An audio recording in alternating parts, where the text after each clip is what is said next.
Away we go on the Wednesday edition. Mr. Irrelevant, Alex Strouf, Josh DiMaggio, and Will Sommers with you. The MIA on YouTube, ESPN Milwaukee, ESPN Madison, where we are live every Monday, Wednesday, and Friday, beginning at 12:30 Central. And, of course, wherever you get your podcasts, Apple Podcasts, Spotify, the ESPN Wisconsin app is where you can find the Mr. Irrelevant podcast. Good to be with you on this Wednesday ahead of opening day tomorrow for the Brewers. Josh, are you going? Did I hear a rumor you're going? I will be there indeed. There's a strong chance I end up with a special opening day flash tattoo that a local establishment is bringing in a tattoo artist for. Oh. I'll be consuming some beverages, watching some ball. You should get the tattoo before you consume the beverages, FYI. It'd probably be concurrently if I were to guess. Can you do that? I thought you were supposed to be sober when you got tattoos because alcohol thins the blood, You are right? supposed to be, but like if you're actively sipping a beer as they're finishing, I don't think they don't want you drunk. Basically, Right. Because you're also making a decision, a permanent decision. Yeah, you've made a few permanent decisions, though. Yeah. And making a permanent decision while under the influence is unwise. But I'm getting there right at 9:30 in the morning, so I will not be having any prior drinks. Wow. Okay. You think you're going to get after it pretty hard on opening day? No, because I got to be here on Friday. All right, I'm just going to be fully transparent because I'm an honest guy. Will informed me prior to the show that you're going to opening day, and I said he is going to be a bundle of joy on Friday. Yeah, I'll be all right. I've done it in the past. Okay. And, I mean, it's opening day, so the game ends by, 3, 4? Yeah. You go back to we usually shuttle, go back to the bars, maybe hang out for an hour or two. I'm in bed by like 6:30, 7 p.m. Nice. Like 6, 7? Yes. Shut up, Will. Yeah, I mean, I did it last year, and I was fine. I also have a concert on Friday, so I am a little worried about Friday night being an issue. Who you seeing? Wednesday. That's the name of the band? Correct. What do they do? They play music. Well, what kind of music? It is an indie country, little bit, sort of. All right. This sounds up my alley. Where was the invite? I lost it. I understand. I did too, apparently. Okay, good stuff. Well, you let me know if you want to grab a brew together tomorrow. As we will be carrying the Brewers game tomorrow, 94.5 ESPN Milwaukee, 100.5 ESPN Madison. So no Kyle Bruston Nortman. I've kind of got the day to myself tomorrow. We should work on fixing that. Yeah, probably. Others are working. Probably. Yeah, Will, you're dude, we don't need to. I will say this out loud. You are a harder worker than me. I'll admit that. I'll admit that. I mean, I know we already know this, but I'm willing to verbalize it. Takes a big guy to admit that. For sure. I think self-awareness is the most important human quality. I don't know if you've ever heard me say that. Why? Or just come up with a different version of it. I'm tired of it. Yeah, and also, if I were to point to the things you might lack, it's probably that. I think it depends. I think it depends. The fact that you have to condition that tells you all you need to know. I think you can be extremely self-aware on certain things, sure, and on others, not at all. No, that's probably true. Which makes it a little bit of a conundrum. Well, I will say something I've realized probably more and more within like the last year about myself is social cues are not my sweet spot. I am not the best at social cues because I'm such a optimistic, happy-go-lucky, upbeat guy that I can't always tell if somebody's down in the dumps and they don't want to deal with my BS. And I would say you and Will have both helped me get a little bit better at that. Yeah, but the thing is, you read me as down in the dumps usually. Yeah. And I'm usually not. I'm just sort of I'm a pretty level guy. Yes. Now, the thing is, maybe in terms of volatility, Will Sommers might be a little bit more volatile. And what I mean by that is, I think he can get up like me sometimes where he's like happy-go-lucky in a great mood. And I think sometimes he's just not in the mood for it. And I've learned that more as I've gotten to know him better. Yeah. I'm more in the middle of you guys, I'd say. Well, you can be below Joshy, too. I think sometimes if you're pissed off, you can be real nobody talk to me mode. I don't know that. You don't think so? I think so. I think so, too. Maybe. I think so, too. I just don't really like people sometimes. Hey, man. See, I generally don't, so I sort of I'm at a level. And you have no idea what I'm about to say next. Yeah. I love people. Yeah. I love people. So, I'm not all that interested. That's fair. All right, let's talk Packers, because I feel like me and Will were talking before the show a little bit. It feels like we haven't talked a lot of Packers the last week or so. There ain't been crap. They ain't doing nothing. Right. Well, that's true. But also, we've had the NCAA tournament, March Madness, and the Badgers lost. So there's been a lot of attention and time spent on college basketball, which we'll get back to, obviously, tomorrow with the Sweet 16 beginning. We've spent a lot of time in the Bucks because this Giannis versus the Bucks saga continues to evolve and add layers, which we will get to again here in a little bit. Opening day, we've had the World Baseball Classic, and now it's opening day tomorrow for the Brewers, so we've been talking a lot of baseball the last couple of weeks. We haven't spent as much time as we typically do on the Packers, so I would like to correct the record today and spend probably like a half an hour, Joshy, talking about the Green Bay Packers and free agency and the general manager, and specifically in Brian Gutekunst as we approach the draft about a month from now. So let's cover all those bases. Before we do that, though, are you smelling what I'm smelling? Somebody have a little fun midday here? I don't smell weed, but generally it starts over there and works its way this way. Sure, I do. So, and what usually happens is somebody stands near the air intake system that is about 30 yards back that way. Oh, sure. And it sucks it in, and then it distributes it throughout the whole bottom floor of this place. It used to happen every single morning, and then we had to tell them to stop doing that. Okay. Because every morning we were being hit with the scent. Gassed out. Yeah, okay. Yeah. That's what I'm catching right now. So I apologize if in about 20 minutes I drift into philosophical. I thought you were doing a bit there. Are you smelling what I'm smelling? And it was something related to the Packers. And I was like, where is this going? I was so prepared for that as well. But it was literally, are you smelling what I'm smelling? I think we might be talking about history books and philosophy in about 20 minutes if this scent continues to head into the studio the way it has. So I want to start with the ESPN article, ESPN.com article by Benjamin Solak, who I'm a big fan of his work over at ESPN and ESPN.com. He ranked each of the free agency classes for the National Football League. So that takes into consideration, your additions, right? So the free agents you have brought in or any trades you have made. So Zaire Franklin, for example, the new linebacker that was acquired from Indianapolis, counts as an addition in this ranking system. And then any of your departures. So that, of course, would be the Rasheed Walkers, the Romeo Dobbs, the Quay Walkers, the Kingsley Enagbare, for example, some of those guys, and Elton Jenkins and Rashawn Gary all pieced into that in terms of departures. Josh, have you seen this article out of curiosity? I did. I read it. Okay, so you do know where the Packers rank in, which is 30th. Mm-hmm. They rank third to last in the National Football League for this go-around of the free agency period and their additions and subtractions from their roster heading into the 2026 season. Now, 30 seems a little bit drastic to me because I think we're overvaluing some of their departing free agents. For example, the Rasheed Walker thing is still bonkers to me that is still being viewed as this ginormous loss. Now, of course, you do lose the experience and the snaps and some of the versatility he gave you at left tackle since David Bakhtiari's departure. But I think the Packers knew what the rest of the league proved, which was Rasheed Walker is not valued as this top-of-the-line left tackle. He signed a tiny deal in Carolina on a one-year prove-it deal rather than getting what some believed at one point to be a $20 million a year deal, which he did not sign. Quay Walker obviously is an interesting departure, but I think the Packers going out and trading for Zaire Franklin shows you, okay, we think he can be replaced. And then Javon Hargrave is signed. I think that's a big-time signing for the Packers if he can get back to form that he was at under Jonathan Gannon in Philadelphia. So rating 30th, I think was a little bit low for me. And I'm not advocating for them to be a top 5 class by any means, but 30th seemed low to me, Josh. What'd you make of that? Yeah, I disagreed wholeheartedly with what Ben Solak put together there. I think he's an intelligent guy, but I think he can oftentimes get a little lost in the weeds. I do think the point was fair about the sheer amount of snaps lost on the defensive side of the ball and how that's a concern. But I am going to say I think not only is PFF's grading system wrong on Rashawn Gary, the pressure system's also not accurate, nor does it tell the full story. And I don't think Quay Walker was ever going to flourish the way he potentially could playing in a different position at the linebacker, being more of an outside instead of an inside guy. So I'll be interested to see sort of how that goes.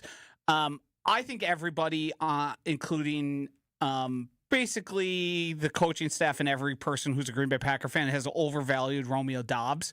I think Romeo Doubs is the definition of a Jag. He was just put into the opportunity to be more than that, and oftentimes he barely ever went above it. Yeah, I'm curious to see for him, just real quick aside, I am curious to see how it works out for him in New England. Because to your point on put in a position to succeed and put in a position to shine, I don't want to say star because I don't think either of us believe Romeo Doubs is a superstar by any measure of the imagination. But he was given opportunity to be a star. He just never became one. But he's going to get more opportunity to be a star in New England. Until they trade for A.J. Brown, which seems to be like the secret that's not so much of a secret. Javon Hargrave level secret. Yeah, in New England, yeah. That seems to be like, hey, we've agreed to this. We just got to wait until we can actually legally do the trade. Sure. No, I tend to agree with you on that. And I also, the NFL told us they don't think Rasheed Walker's that good. That's the fascinating piece of this offseason for me. Because, look, you and I agree. I think you and I both have belief that Jordan Morgan can develop into a very good left tackle for this team. I thought Packers fans overrated how good Rasheed Walker was, but I also thought he was better than what he got paid in free agency. Definitely. Like, I'm definitely way more towards he's better than, he's not a swing tackle to me. He's a little better than he's a starter. He's a starter. He should be able to start. 1 year, $2 million was not what I was anticipating or whatever it was, $4 million maybe for Rasheed Walker.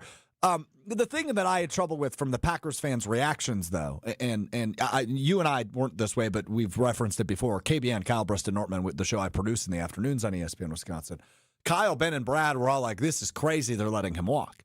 But I think that we have this amnesia with Rasheed Walker, where Denver, he has 4 penalties. He led the Packers' offense in penalties. He was famous for early on in the season. I forget who they were playing. Maybe it was the Browns when Myles Garrett beat Rasheed Walker and he had the famous Jordan run clip that circulated across the internet. Rasheed Walker was a fine tackle. I don't think you're losing a ton by letting him walk, is more the point I've always tried to make, because he at points, that Denver game, he was detrimental to you. Yeah. I mean, as detrimental, if not more detrimental, that the Micah Parsons injury was in that game. So that is that. I think at very least the league and the Packers told us they think Jordan Morgan can be at least that good.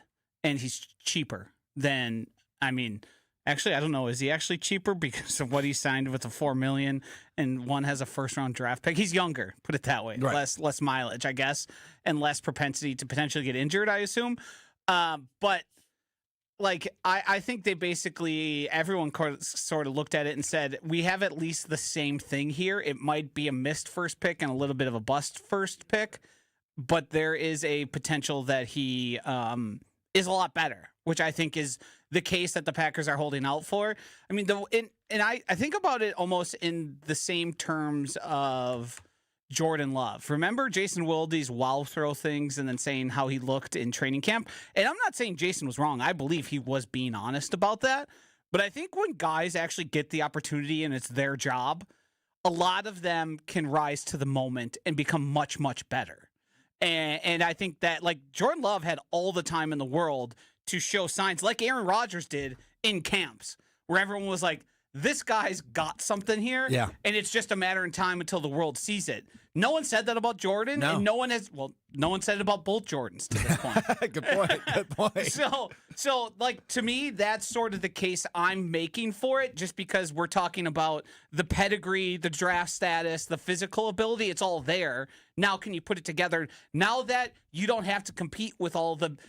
Well, you didn't compete last year. You just sort of got your job taken away, and they just said it was Rasheed Walker's. But now that it's yours, are you going to own it and do all the things necessary to become a franchise left tackle? Mm-hmm. I think the Rashawn Gary trade, I think an A+ grade for that is even too little. A++. And Jason Wilde talked about it this morning with John Anderson. His locker was cleaned out. He was hacked. Yeah. But he said goodbye. He said he was released. Yeah. And they still found a way to acquire a 4th-round pick next year for him. So that was an A++. Totally. And he also took a pay decrease. So that sort of tells you, if you're trading for a guy and then paying him less money immediately, what's that all about? Well said. Well said. So 30th in Ben Solak's rankings over at ESPN.com. And the other point I have about free agency in general and like the early part of the offseason is everybody overrates how important the moves are. And I don't know, the vast majority of it end up either being like flat or sometimes like a detriment. Yeah. And they've got a contract that's hard to deal with, that's affecting their cap. Because a lot of the guys who enter free agency, now you can certainly find gems. The Packers certainly have found gems throughout their history. But there's about 4 or 5 people who really matter and are like a true benefit. And then it's just kind of, you got bodies. Yep. And you're probably paying that body too much. Tend to agree. Yeah. Tend to agree. So, yeah, we'll see on the moves. And that's not even the part that I'm freaking out about, right? And I'm not really freaking out about anything, but there is something I've been thinking about a little bit for Green Bay, and I just kind of wanted to verbalize it and see where you were at on this. And that was the fact that, okay, you see these rankings, you see that nationally the free agent moves aren't being respected. And you start to think about some of the things that went down this season, which is a lot of departures and a lot of snaps, which I think was the point ultimately that Solak was making over at ESPN.com, which was you lose Rasheed Walker, you lose Quay Walker, you lose Romeo Dobbs. Like, you lose all these guys that have played a ton of snaps for you and have experience in the system and have been, all things considered, good pieces for you. And you replace them with, internally with Jordan Morgan. It replaces Rasheed Walker. You replace a 30-year-old Quay Walker with a 30-year-old linebacker in Zaire Franklin. You add some depth / a starting piece to the middle of your defensive line for a guy that's in his early 30s, and Javon Hargrave. He's Josh's age. Javon Hargrave? Isn't he your age? How old are you? I think I'm older than Javon Hargrave. You're 34? No, I'm 37. Oh, you're ancient. Uh-huh. You're back to being eligible for the Army. That is true. I was like, wait, what is he saying? They changed the age, right, to 42, is it? Yeah. I did see that. So I am curious from the perspective of Brian Gutekunst, Josh. And after this season, right, you have 3 pass catchers, at least as of this moment, that will be free agents in Tucker Kraft, Jaden Reed, Christian Watson. At least of this moment, all 3 of those guys would be free agents at the end of the season. You're eventually going to extend at least one of them. But if we view the championship window as open for the Green Bay Packers right now, how open is it in your perspective? How open is what? Repeat it? The championship window. Oh, I think very, very much so. Multiple open. years? Yeah, I think so. I do think because of the way the contracts are written for both Micah Parsons and Jordan Love, there are ways to manipulate it. The cap is ever increasing. You can, when you do these extensions, sort of load money the way you want to, get out from some of that dead money you have. And I think the reason we're seeing the Packers be judicious in terms of additions is, 1, the guys weren't out there, and 2, everyone recognizes there's more important players on the team like Tucker Kraft and Christian Watson that you want to make sure have futures with the team, probably Edgerrin Cooper as well, where you go, well, let's figure these guys out, and then we'll see what we have left, how we can move it around. Sure.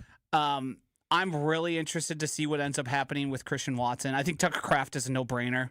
Get that done tomorrow. Give him the second most, the most free money for a tight end, and then you just move on with your life, because that's how good I think he proved himself to be and vital of an asset. The Christian Watson thing is scary because I think Christian Watson has the opportunity to be like a top 10, 12 fringe end guy. But the going rate for that is a price I don't think Brian Gutekunst and company are going to look too fondly upon. But Christian Watson, after Alec Pierce got all that money, has every right to go, well, I deserve that much. And their argument is, no, you've been injured. And his goes, yeah, but I'm faster, bigger, stronger, could score more touchdowns type of deal. And I know some people have said the deal for JSN doesn't matter, but as long as that number goes up, that means everybody's numbers keeps going up. They just keep going. Like, look at Justin Jefferson's average annual value right now. Doesn't look so great anymore, does it? Would he sign that a year and a half ago? Yeah. 2 years? Yeah. Like, it's just blown by. Not even close anymore. Yeah, that's a position that was it 31 and a half? I think so. I think that's about right. Yeah, it's a position that's going to continue to elevate though, because if you have a guy, you pay the guy, and that's what the Christian Watson piece is really fascinating to me. I agree with you on the Tucker Kraft half. Like, if you were to take a look at the 2027 free agents for Green Bay. I think Tucker Kraft is the biggest no-brainer, right, at tight end. And then it's, okay, what do you do with, and I didn't even mention Dontavian Wicks, who's also an unrestricted free agent. Now, could he be used as a trade piece at some point? I think there's certainly potential there. But you look at Jaden Reed, Tucker Kraft, Christian Watson, Dontavian Wicks are all free agents, and Skyy Moore if you want to add another wide receiver after this season. Unrestricted free agents. Luke Musgrave, another tight end that's a free agent. And then you look across the board at other positions they need to address. Carrington Valentine will be a free agent after this season. Lucas Van Ness, unless they pick up the fifth-year option, will be a free agent after this season. Isaiah McDuffie, Devontae Wyatt. You've got some really crucial pieces, man, who are entering the final year of their deal in 2027, and it's up to Brian Gutekunst to dictate how they are replaced or brought back or how you fill some of those roles, which I think, even without a first-round pick, makes this a ginormous draft for Brian Gutekunst, both for the upcoming season. Will you have some instant impact players that can contribute from this draft class without a first-round pick? And are you going to draft some pieces later in later rounds, right? 4th, 5th round picks that can step into potential starting roles in 2027. Goody's got his work cut out for him. And I think that's why we've continued to harp on the fact that this is the biggest offseason of Gutekunst's career, despite the extension he signed a couple months back.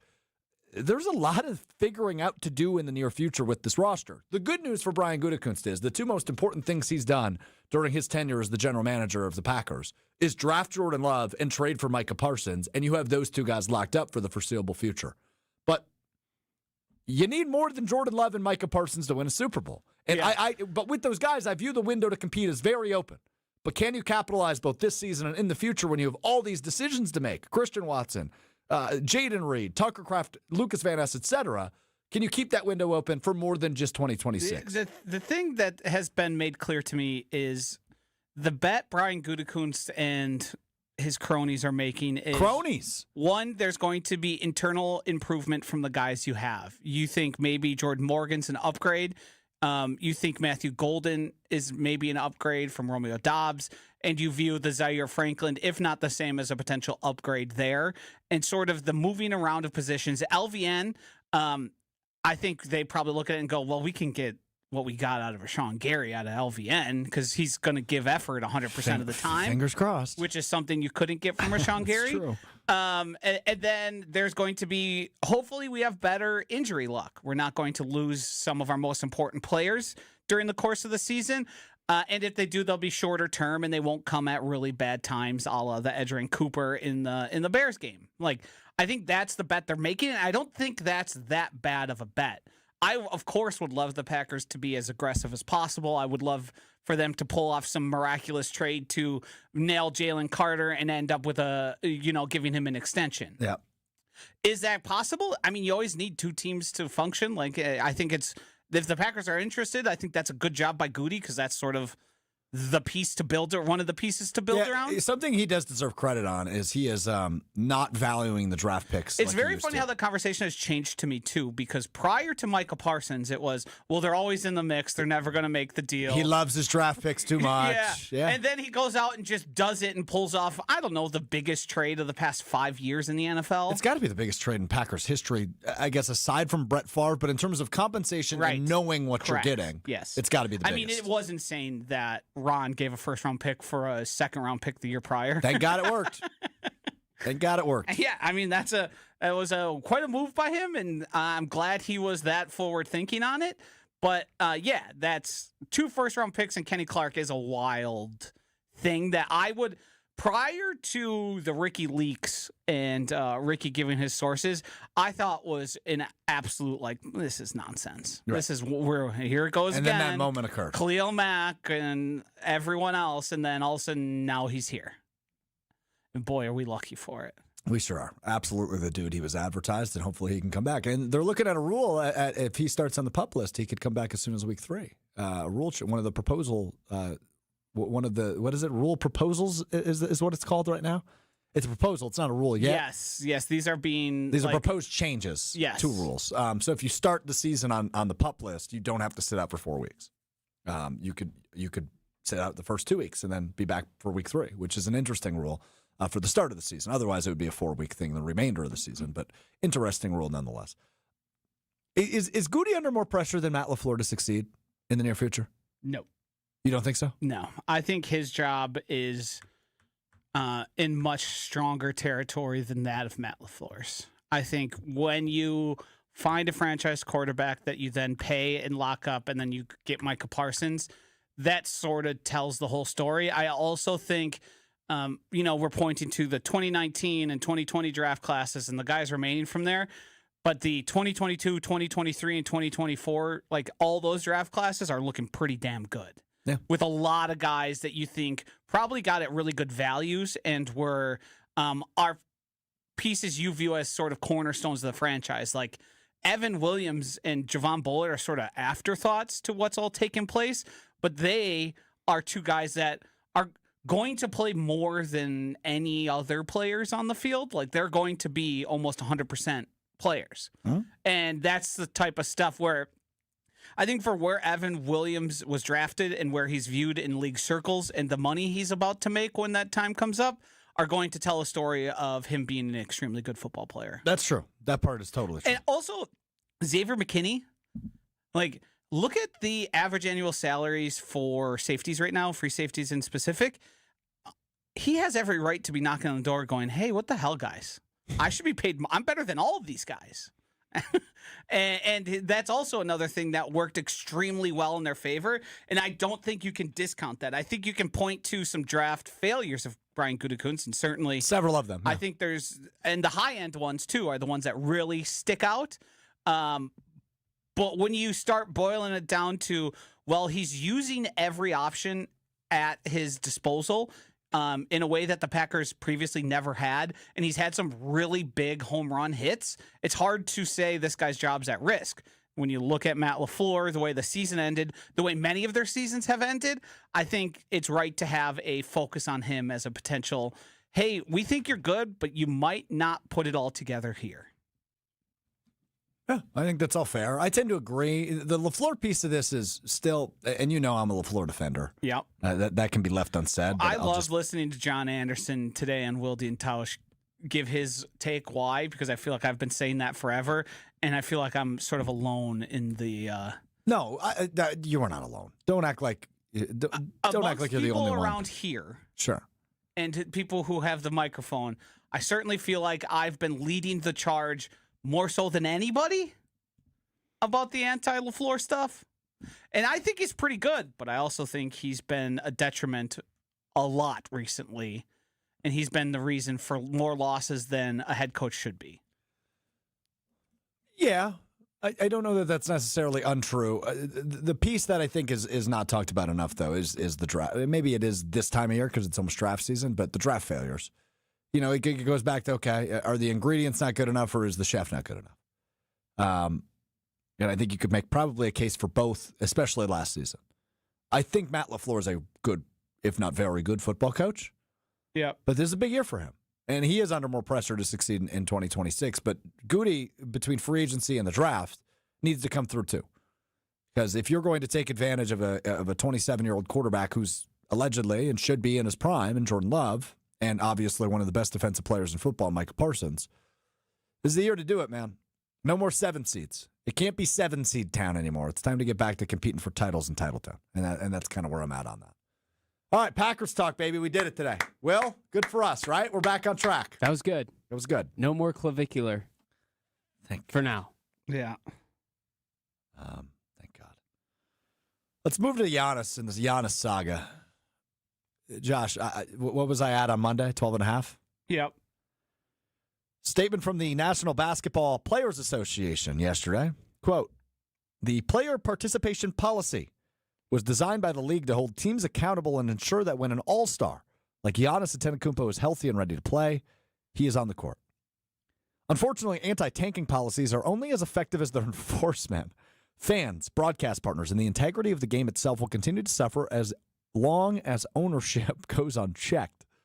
We look forward to collaborating with the NBA on meaningful new proposals that will directly address and discourage tanking. So the NFL, NBAPA, NBPA, I guess would be the correct acronym for them. The NBPA pretty much says, yo, Jimmy Haslam, yo, Wes Edens, you can't be sitting them. He's healthy. He said he wants to play. There's reports out there that he wants to play. You can't do that. That's tanking. And the NBA has yet to fine the Bucks for not allowing Giannis to play for the remainder of the season. We will see if that happens. Obviously, earlier on in the season, I believe it was the Jazz and the Pacers that were fined for tanking and actively losing games. Yeah, Jazz for sure. I don't know about Jazz got the big one. That was $500K. I think there was another team who got a smaller fine. I think it was $250K. I think it was Indiana. I could be wrong on that. I think it was Indiana as well. So the NBA has not said anything to the Bucks yet, who have openly pretty much stated that they are going to shut down Giannis. And they said in a 90-minute-long interview with ESPN, Wes Edens and Jimmy Haslam specifically, when they sat down last week in West Palm Beach, that it's either going to be a trade or a supermax for Giannis. No in between this offseason. Now, this NBPA statement, I don't think moves the needle or changes anything. No, but it does tell us one thing. Giannis is pissed. Giannis is airing his grievances with people who aren't the Milwaukee Bucks because his frustration level has grown to that point. So, he squealed. Now's the time for you to say, hey, Strouf, where's that 12.5% at? Well, I was hoping you'd do that for yourself, and I hope it's under 5. It's under 10. It is not under 5. 7.5? You got it. That's a 5% decrease. And we have cut what I said on Friday in half. It's Wednesday. I think there's only a 7.5% chance he's back on a Supermax extension. It's looking more and more likely that no matter the way the Bucks are going to spin this to him, and we talked about this on Friday and Monday, because the Bucks sitting Giannis down and saying, hey, we think it is in your best interest, whether you are here or not, to not play the remainder of the season. You need to be healthy if we're dealing you. You need to be healthy for a big run next year if you're here. The best thing for you is to sit. That's how the Bucks need to spin it. However, we know Giannis better than that. We've been blessed with Giannis in the city in which we're sitting in Milwaukee, Wisconsin. We've been blessed with Giannis the last 13, 14 years. We know how he is. We know how he's wired. And how is he wired, Josh? He wants to play? No matter the circumstance. Yep. No matter looking at how bad the Bucks lost on Monday and how bad they may lose tonight to Portland, and no matter how many games out of the playoff chase they are with 11 games remaining, Giannis wants to be out there. And they aren't going to listen to him because they are making a business decision. If we're going to trade you, we can have absolutely no risk of you re-injuring yourself. Or if we are going to sign you to a Supermax on October 1st, we can have no part of you being hurt prior to that and a serious injury, God forbid. Have we thought about maybe for Giannis's own good and his career longevity, this might be what's best for him? I mean, we've thought about it. With the amount of injuries that have come around, the A word, the Achilles. Yep. Don't you think it's best for him, not even just a business decision, but a Giannis decision to not play for the rest of the year? I mean, I think all three of us have realized that. Well, your point is correct. And I think the Bucks have realized that. Maybe even Giannis knows that. But does Giannis want to admit that? Or does he feel good, think he's healthy, and just want to play because that's what he does? I think that's probably where we're at. But your point is correct. It's better for him. And I bet the Bucks tried to explain that to him. But is Giannis going to listen? No. He wants to play. And that's the hard part with appeasing Giannis, which goes back to the trade deadline and what I've said all along. They need to do whatever's going to make Giannis happy. But with aggravating the injury and with re-injuring himself, that kind of came off the table. Because they cannot afford, to your point, the A word or an injury that is long-term. They can't afford that if they are either going to move on from him or sign him to the Supermax. It's a business decision. I'm going to, from this point forward, talk about when Giannis is traded and how he's traded. I'm done entertaining the potential of him staying. I don't think you should do that. It seems so delusional. Delusional is not the right word. It seems like we're clinging on to something that is not a possibility. It feels as certain as I was about Aaron Rodgers leaving when he did, I feel even more about Giannis. The NBA PA thing does not come out unless it's at his behest. The way he said the money stuff, the social media cryptic post he did, like, he wants out, and he's going to get his way because the Bucks have discussed it. There's no incentive for ownership to say what they did about the contract terms because you know what they did is they put the onus on Giannis. They said, you signed this or you are sealing your fate of getting traded. Mhm. And why would they do that? Because they want the fan base to know we would love for Giannis to be a Milwaukee Buck and for him to sign the extension. And if he doesn't, it is going to be his decision to no longer be a Milwaukee Buck. We are in that portion of the will he, won't he superstar. We are no longer in the, well, they could make a case, they could make some deals. Done. Gone. Finito. Throw it out. It's not happening. He's reporting to his union that it's impropriety. He's it's not a good look. He's complaining about his bosses. Yep. To the people who could do something. Now, about hold on. I would say allegedly. We don't know that he filed a formal complaint, but this statement certainly makes it seem that way. Okay, allegedly, fill in the This blank. is the guy wearing the hot dog costume asking who drove the hot dog mobile the Tim to Robinson skip. storefront. Yes. Either Giannis did or somebody in his camp did on his behalf. Right. That's the way it certainly looks. I don't think the important thing about a union is they act on your best interests. And they act in part for you. Yeah. They aren't just, you don't see, John Morant got shelved. Did we see a comment from them about him? No, we did not. I wonder why. I also wonder why. Let's get to some comments on YouTube at ESPN Milwaukee, at ESPN Madison. Ron in the Key says, hard to agree, Joshua. What happens first? Strouf stops working out. Giannis plays for the Bucks again, or Giannis gets traded. Did you work out today? I didn't today, no. No. Why not? I'm hurting. I went a little too hard yesterday. I woke up, and it was kind of like that first Saturday when you guys always mock me. It was like my arms were moving. I won't stop working out. What would you say has been your protein intake and your recovery? Have you been doing the things necessary to put yourself back in the weight room the next day? Yeah, I think for the most part. Yesterday, I pushed it too hard.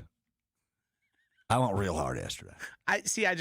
I have a hard time believing that. I promise you. And that I've seen people work out really hard and they're there the next day. And I know you're starting at a different point. I'm still a rookie. Everyone starts at their own point.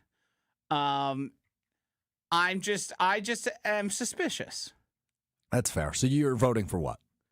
What do I have to vote for? I got lost. What happens first? Strouf stops working out. Giannis plays for the Bucks again, or Giannis gets traded. What happens first? Giannis gets traded. Giannis stays with the Bucks. No, flip that. Giannis gets, because I think you're going to stay going, but it's going to be like you won't go for a week eventually, but then you'll go back. You'll be like, I went. I'm still going.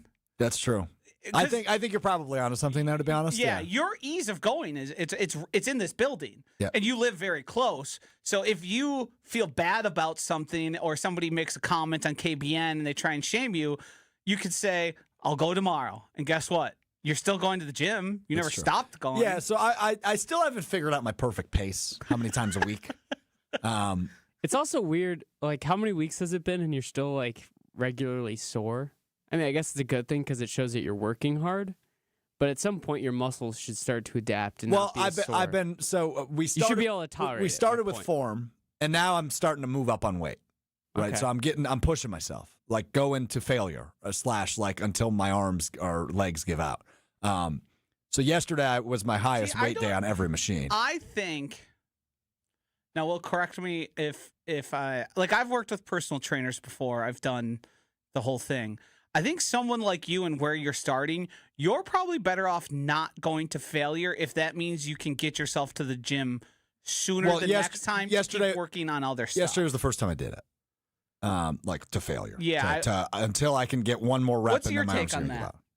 I think there's also, I don't know, I've never done failure. Like the way I've always done it is increase the weight and lowered the reps and just like set like a baseline. Like what's the heaviest I can go? Well, I guess that's kind of, that's what I should say. I wasn't doing, just one rep and now I'm done. It was like, okay, I'd move up to a weight where I think I could do it 5 times. And by that 5th time, I'm like, my arms are about to give out. And certainly there could be people who are better experts at this. Certainly, well, Dr. Denver Dan says, I am still sore every day after I work out, and I've been in the gym consistently for 20 plus years. Hell yeah. Hell yeah. Hell yeah, Dr. Denver. I still am too, but there's like 2 different types of sore. There's like sore where you feel like you are moving the same muscles, but you obviously like had a hard workout or upticked your weight. And then there's the one that you had on the Saturday where you haven't touched a weight in, no offense, a decade. Yeah, it'd been a long Right, time. there I'll had tell you been- what, though, the pecs are starting to come. There Filling out the shirt a little bit better. How many mirror checks? It's still 0. Still 0. There had been times like when I had done leg workouts and I was doing squats and deadlifts and some of the more the more Olympic lifts where the next day, if I tried to do something, I wouldn't have been physically capable. I was so sore. But then there's you're just sore generally and you feel a little bit weaker, but you're still able to function. That's probably where I'm at more so. So do you maybe just need to pop some Advils or some Tylenols and just grind through Well, it? here's the thing, too. No, I just need to get out of bed. Josh had a good point with the protein. Yes. Like, how much protein are you consuming? Because that is vital to recovery. I am drinking a protein shake. Water, Yep. Stretching. Yeah, I don't I'll really do- stretch. I think it's overrated. I could do a better job with. Nice. I could do a better It's with overrated. post stretch. Yeah. I think it is overrated for everyone except for Alex Strouf and gymnasts. Okay, I want to get back to some of the comments. I ran about a half Giannis. marathon and trained for one without ever stretching. Yeah, and what I'm saying is your base is stronger than his. That's true. And I think the flexibility and just sort of awareness of his body would be a big benefit for him. Captain Matty Ice says, I believe Giannis will be traded somewhere between the lottery and the draft. That's probably a good call. Chris in the MKE chimes in on Giannis, says he's acting like a spoiled brat and I'm done with it. And I think that's where Josh is at. I'm not quite there. I'm not that mad at Giannis. I do think I think he's done a PR misstep. He's tried so hard to be not the bad guy that many people are starting to view it as the bad guy. Yes. Where Aaron Rodgers was openly the bad guy. Yeah. He was telling you, I'm the these bad guys guy." suck. Yeah, right. I wear the black hat. And I'm the reason. And Giannis has done the dance around it and be cryptic and be odd about it that I think has turned some people off. I understand why he's doing it. And I think his, let's say, his, previous 10 years here and his dedication to Milwaukee and the Bucks and playing basketball have sold him lock solid to me. Mm-hmm. As I'm not going to get mad. I'm a little annoyed by it. I do think it's like, because I'm of the belief that if you just say I want to be traded and I don't think things have gone right here and there's been some missteps and it's going to be very difficult for this franchise to provide winning, I think all of us kind of look at our heads and nod along. Mm-hmm. Yep. Yeah, we kind of agree. We go do what you got to do. And we just want to get the most possible back for you. And I will end this conversation with this before we get to One Word Wednesday from Dr. Denver Dan. Luka, no noise, crap deal. Giannis, so loud, better be a great deal. Fair point by you. Fingers crossed for all of us as we get closer and closer to the likely trading, an unfortunate trading of Giannis Antetokounmpo. All right, we do it each and every Wednesday. Will's got a list of topics of wacky and fun and different stories from the past week that we have not touched on, and we will respond in one word, sometimes less, sometimes more. It is One Word Wednesday on Mr. Irrelevant. Will, the floor is yours. I want to start with, I guess today is technically opening day with one game between the Giants and the Yankees. Yeah. That doesn't start till 7 p.m. and is on Netflix. Mm-hmm. Give me one word about that. Yeah, fine. My word is fine. I think you're spoiled, and you're just trying to find something to complain about. You watch a war movie on Netflix every night, you're going to be able to find it. I'm not complaining about it being on Netflix. I'm complaining that it ruins the opening day feel. Opening day was in Tokyo a week before every other opening day. At like last 1 year. in the morning. Yeah. I didn't care about it. But there then. was 2 games It played. was like it didn't even happen. Well, they do this every year, where they give kind of a spotlight to 1 or 2 games, and then everybody else opens the next day, which is what's happening tomorrow.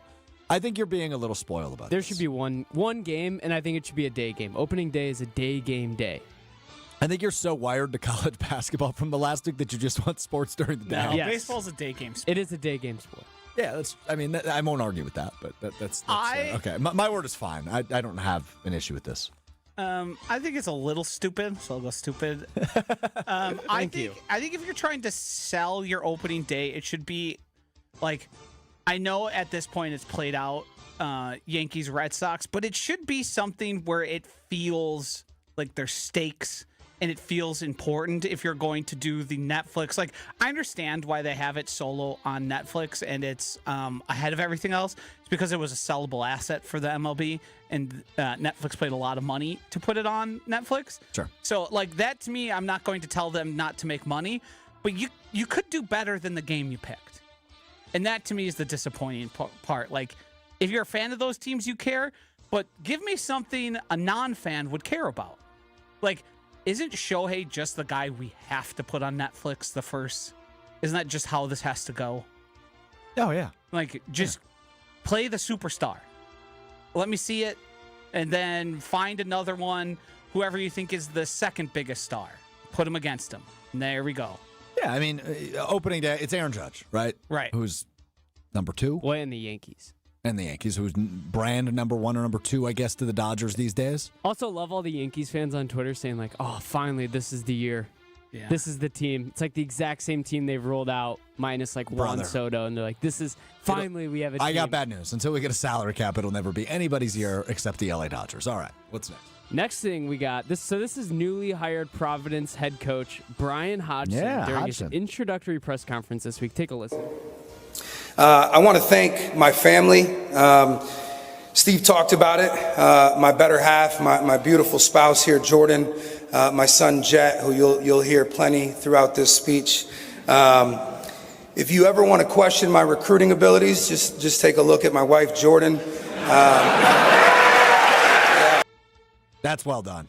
Weird. Oh, dude, no, it's not weird. Nobody was asking that question. You should also put into your machine how they met. Oh, boy. Yeah, the backstory is a bit. Yeah. Oh, boy. Hodgson meet his wife. I'm not finding it. He was a coach. She was a student. It's a gray area. Everyone's of age. What's the age difference? I believe she was 21. He was in his 30s. Okay. He wasn't a head coach? I think he might have been an assistant, and she was like a graduate. Does that make assistant. a difference? I think slightly. I think we're cutting fine hairs. And no doubt. I think that comment caused people to look into something they wouldn't previously have done had he not decided to run out there. He was just trying to be clever. He was trying to be clever. But yeah, it's just, I don't love somebody throwing out there, hey, look at how hot my wife is. I kind of respect it. This is like, and also, and like, it's just funny. I don't think I didn't find it that funny. I think it's like a ha-ha introductory press conference moment, right? You doubt my ability to recruit. Check out my hot wife. Is that a thing about him? I don't know. Have people doubted his ability? No, he's just a head basketball coach at a Big East school, so people are obviously going to question that. The critics have been saying his wife is not hot, so he had to respond. Right, yeah, right. After quick research, Will, I'm going to go ahead and assume there's no critics. No critics? She's good looking. Okay. Much better looking than him. This is like when Greg McDermott was asked, the former head coach of Creighton, who just retired. Yep. Yeah, they asked him how he recruited his son Doug, and he said, "I'm sleeping with his mother," which is his wife. It's great drop. I love that. What'd you think of this? I thought it was funny, and then it wasn't. Because Josh brought it to that place? Well, no, and he also used this line before when he got hired at South Florida, I think. Same line? Yeah, same exact line. Go back. Oh. Yeah. See, the thing is, I don't really have a problem with it. My biggest problem is the reuse of material. What's worse than a joke reteller? Yeah, and I do it sometimes, but it's not. I just think it's bringing attention you don't necessarily... Like, I found out about that stuff, and I've never heard anything about the private life of any Providence or Big East coach. Never. So, like... Captain Manny says, really funny moment until you look into it. Right. I became aware of information I wasn't seeking. Or nor did I have that much interest in. It's kind of like Step Brothers, where they wear the tuxedos to go interview for the janitor position, and the guy loves it, and then one of them farts, and he says, well, now the tuxedos seem kind of messed up. Mm-hmm. Yeah. Catch up. Well done. All right, what's next? One of my favorite moments from the tournament that we missed over the weekend. So this is Miami's Malik Reneau. Just moments after they lost to Purdue, and he went to the locker room, grabbed his slides, some AirPods, and then just got in line for some chicken tendies out on the concourse. So my word has changed okay? And what I mean is take the uniform off. I have no issue with this. I don't know how old he is. He may have just had his college career ended. But regardless, his season is over. So it's not like he's going to practice or the workout tomorrow and he needs to be watching his calorie intake or his nutrient intake. If you want some chicken tendies, man, go get your chicken tendies. But you're drawing so much damn attention to yourself by wearing the full uniform. Either you are a nuts fan who shows up to a game in full uniform, or you're a player, and everybody's gonna be staring at you like you're cuckoo for Cocoa Puffs. I don't have an issue with it. I do have an issue with the uniforms. My word would be change. Yeah, it's like the athlete who wears their jersey for like out, and just so everybody knows, hey, I play for this team, which is a thing I've seen happen before with professional athletes, just signaling, hey, I'm a professional athlete, in case you didn't know. Right. The strange thing is if I know anything about college staffs and the amount of investment and people who work in and around there, you can for sure send a grad assistant or somebody on staff so you don't have to go out there in your uniform. Right. You think. Here's my card. Here's $20. No, here's the thing. Everybody's depressed in that locker room. The seniors are crying, and he's like, dude, I'm starving.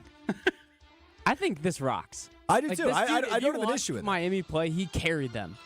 Like the entire season and throughout the first round of March Madness. I think you can't get mad at him for wanting some damn chicken tenders. So he's earned the right to do whatever the hell he wants, is what you're saying. Yes, and I think he just wanted the chicken tenders so bad because he was giving his heart on the court. Sure. He was just hungry. Just hungry. And sometimes you're just hungry. I think that's hilarious. It's a hilarious visual. A lot of people were saying they thought it was just a fan fully dressed in uniform wearing a Malik Renaud jersey, but it actually was just him. And this is a fun spin from Dr. Denver Dan. There's NIL money at play here. Now people know who he is, and you're talking about him now. He also probably paid for his own chicken tenders. Now the issue is he is a senior, so no more NIL money. NBA money. Yeah, hopefully. 18 points a game in the ACC isn't half bad. All right. I think he wanted to get recognized. He was wearing AirPods. He didn't want anyone to talk to him. Yeah, he was in his own little So the world. best player on Miami that everyone just watched battle number 2 Purdue was like, oh, I wonder who this guy is. Yep. No, they would know. Exactly. So why does he want to get recognized? Because he's trying to go get some chicken tenders. Because I know how NCAA and newer professional sports operate. People fix stuff for you. They take care of it. That's true. That's true. If you want to, as a professional athlete, you have to do nothing on Josh's fixation on certain things are fascinating. If he cared this much about his reputation, do you think he wants to be seen eating chicken tenders from a venue? Dude, wait for the Chick-fil-A endorsement or the what's the one on State Street in Madison that I'm blanking on? Do you view eating chicken tenders as like some sort of strike against your character? I mean, it's definitely not like bougie food. Like, it's not as nutritional as what they're probably getting from the team meals. I think we're having a Two Americas thing happen here. Yeah, I mean, I think he could get an endorsement out of this. Yeah, I think it's very normal for people to eat chicken tenders. Do you not eat chicken tenders? It's not something to do in shame. No. You don't eat chicken tenders? I mean, okay, well, you don't know how to use an oven. What are you, a chicken tender elitist? I'm a healthy eater. I don't eat chicken tenders. I eat beef and rice, bad bro. for you. Yeah. I eat eggs. Well, he was in the Sweet 16 in the round of 32. Lance, great call by you. I was referring to Raising Cane's. He plays for the Canes. There's a Raising Cane's endorsement right there. Well, he played. I don't know if he gets another year or not. I have to look into that. I mean, everyone gets another year. At this rate. Not anymore. You stay until you're 26. He played his first 3 years at Indiana. He played all 35 games his freshman year, so he might not get another one. But can you just be a grad student? All right, I don't get how it I guess works. that's it. No getting chicken tenders after you complete your college Well, career. you're the anti-chicken tender guy. Don't try and move No, this I off said of you. I said it's good for You're him. looking I said down. I personally. You're looking down on somebody having the most normal meal, probably the most frequently eaten thing across the nation, and you're looking down on him. Pizza and burgers. Probably chicken tenders third. Yeah, if we're talking about raw numbers, per tender per person, way more. Yeah, pizza. I'm still on pizza. Kids are putting down tenders like they're going out of style. You got anything else back there? Yeah, last thing. United Airlines has revealed the United Relax Row, which is 3 adjacent economy seats with adjustable leg rests that can be raised or lowered to basically create a bed on the plane. Hell yeah. I don't know that I would utilize it. But Innovative would be my word. I wasn't listening. That's the third United time. Airlines. No, don't repeat Bad. it. We're done. The boss texted me, did you make a donation to the zoo? The boss being Mussolini or our actual boss? Our actual boss. And anytime I get a text from the actual boss during a show, that's one that will stop me in my tracks. Where you go, Ruh-roh? Yeah. Wait, this was Scalzo or Brian? Brian. Okay, so our director of content texted you. Yes. And said, did you make a donation to the zoo? Yeah. Do you have any idea what that's supposed to be? Not a clue. And the other time I was distracted was my landlord texting me, which is also a, oh no, what's happening here? You've had a rough texting show. We should put your phone in a different room. Yeah. All right, let's wrap up the show quick. We've got a couple of minutes left. Brewers season opens tomorrow. It is Brewers White Sox, and for those of you that may or may not know, Will is both a Brewers and a White Sox fan growing up in a Chicago suburb. You're rooting for who tomorrow? White Sox. Okay. White Sox first. Got it. Is it? I feel bad that the Brewers have to start the season off against such a young and talented team. Is it wise for you to actually root for this team with the state of the team? Is every loss not better for the team?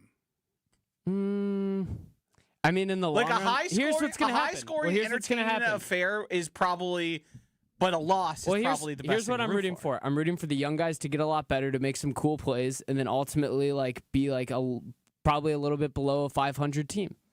But don't you want a top 5 pick? I mean, draft picks in baseball don't mean as much as they do in other sports. Well, until they do. Yeah, until they do. The White Sox already have the number 1 pick this year too.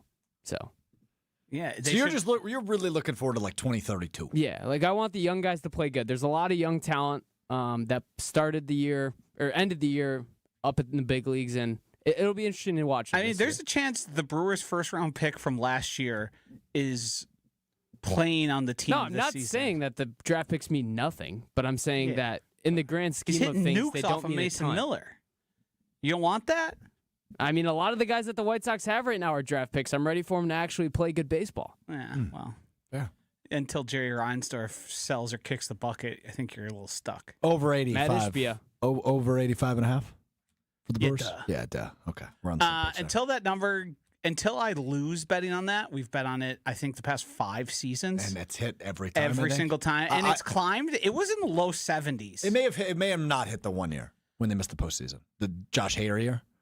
Oh, I think you're right. But that we all know. We all know what happened there. Yeah. You have the weekly wager tonight, live from Potawatomi Sportsbook, which is where you talk about gambling and props and et cetera. I would imagine we're going big on baseball tonight, aside from the tournament that's going on. I am curious if you're as intrigued by something as I am. Probably not, but let me hear you out. Jacob Mizorowski to win the NL Cy Young is plus 3,000.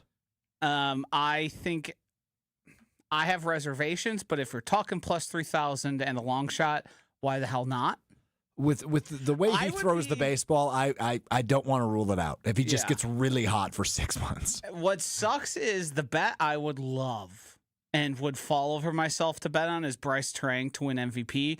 But the big problem is Shohei Ohtani exists. That is correct. And Kyle Schwarber. I don't view that as such a detriment.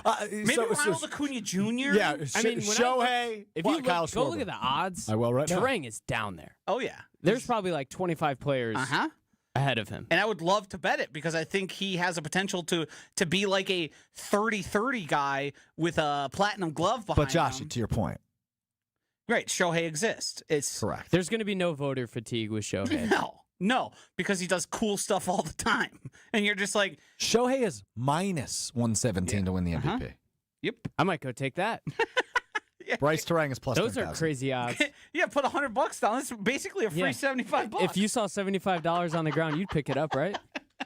Bryce Terang plus 10,000. $10 wins you 1,000. 1,000. 100 wins you 10. Yep.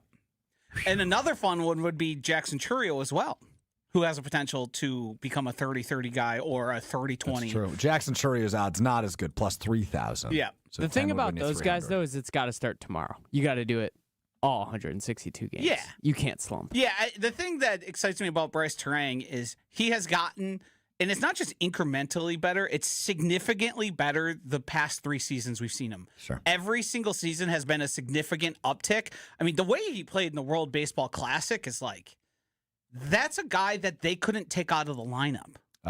William Contreras plus 5,000 to win the MVP, by the way. Mm-hmm. So better odds then. I When would was the bet last Bryce catcher to win Turang one? Silver Slugger. Can you bet that? I'm sure you I can would bet somewhere. that. I don't know if Potawatomi has Silver Slugger awards I am not seeing it. because you would need to do 9 of them. Yeah, I'm not seeing it. 9 for DH, maybe. It's just incredible that Ohtani is minus odds to win an MVP. Has that ever been done? I think probably during the not the Bryce Turang, the Mike Trout thing, it probably was Sure. pretty close because, Sure. I mean, he was. But like you look at the American League, Aaron Judge is at least plus 200. Yeah. You get a little bit money. There was You get a little bit there extra. was a stretch where Mike Trout was the best baseball player to ever live. Yeah. Based on the numbers. And then injuries and stuff happened and his team basically was nothing. He was on the Angels, basically. Yeah, exactly. He was on Right, the right. Angels. Angels, Him and Shohei were both on the Angels, by the way. Angels stuff happened. Insanity. And I wouldn't be surprised if, I don't know if it's quite minus 175, but I wouldn't be surprised if it was like a minus 110 Sure. where you're basically making an even bet. Yeah, fair enough. All right, what we missed real quick, Cam Thomas waived by the Bucks. Just a wonderful season. Have you seen the weird rumors No. that there's like something going on behind the scenes there, that Yeah. it wasn't just. Doc had a weird quote about it. I couldn't really piece together what he was trying to say, or Is he just or if unhappy with his role? or if he was just saying it in a Doc way that made me suspicious. It just seemed odd. Well, the funny thing is, too, is that everyone just assumed that it was to sign Pete Nance to the deal because I believe Pete Nance was on a two-way deal. Yeah. So to sign that, you lost a roster spot. So, and then Doc just said that quote, and everyone. What did he say? I haven't seen it.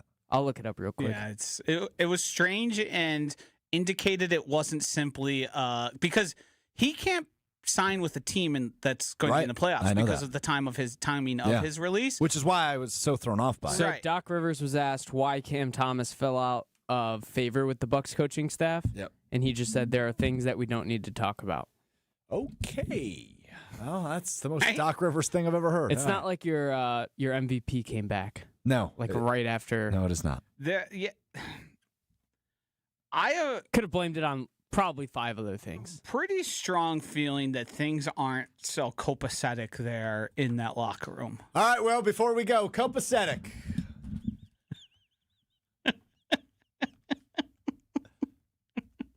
In excellent order, the Bucks organization is not copacetic right now. That'll do it for us today. We're back with you Friday, 12:30 Bang. Central, the ESPN Milwaukee, ESPN Madison on YouTube, and of course It's available getting too easy. wherever you get your podcasts, Apple Podcasts, Spotify. The ESPN Wisconsin app is where you can find the Mr. Relevant podcast. Before we go, how did you initially spell copacetic? With an S instead of a C. Okay, fair. Not at the start, but at the. Well, we you know, got it, buddy. Yeah, we got it. All right, understood. we'll talk to you Friday. Peace.